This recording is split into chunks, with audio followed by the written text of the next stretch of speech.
വളരെ പ്രധാനപ്പെട്ട ഒരു ഇൻഫർമേഷനാണ് നിങ്ങളുമായിട്ട് ഷെയർ ചെയ്യുന്നത്. നമ്മളെല്ലാവരും രാവിലെ തട്ടുകളിൽ നിന്ന് ചായയോ കാപ്പിയോ കുടിക്കുന്നത് പേപ്പർ കപ്പിലാണ്. ഓഫീസുകളിൽ പോയി കഴിഞ്ഞാൽ അവിടെയുള്ളതും പേപ്പർ കപ്പാണ്. നമ്മൾ ഫംഗ്ഷൻസിന് പോയി കഴിഞ്ഞാൽ മോര്, പായസം, വെള്ളം, രസം എല്ലാം വാങ്ങുന്നത് നമ്മൾ ഈ പേപ്പർ കപ്പുകളിലാണ്. പേപ്പർ കപ്പുകൾ സേഫ് ആണെന്ന് നമ്മൾ വിചാരിക്കും. പക്ഷേ IIT ഗോരഖ്പൂരിൽ നടത്തിയിട്ടുള്ള പഠനത്തിൽ ഇത് ഏറെ അപകടകരമാണെന്ന് തെളിഞ്ഞിട്ടുണ്ട്. ഇതിനകത്ത് വളരെ തിന്നായിട്ടുള്ള ഒരു പ്ലാസ്റ്റിക്കിന്റെ ഒരു കോട്ടിംഗ് ഉണ്ട്. പോളിയെത്തിലീനിന്റെ ഒരു കോട്ടിംഗ് ആണ് ഇതിനകത്തുള്ളത്.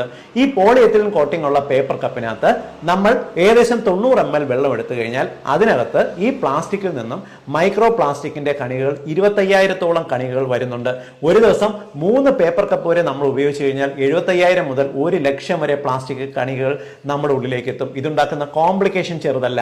നമ്മുടെ ഹോർമോണൽ ഇഷ്യൂസ്, പിറ്റ്യൂട്ടറി ഗ്രന്ഥി, തൈറോയിഡ്, പാൻക്രിയാസിന്റെ പ്രോബ്ലംസ്, ഡയബറ്റിസ് പോലുള്ള കോംപ്ലിക്കേഷൻസ്, തൈറോയിഡ് രോഗങ്ങൾ, കണ്ണുകൾക്ക് പ്രോബ്ലം, സ്ത്രീ പുരുഷന്മാർക്കുണ്ടാകുന്ന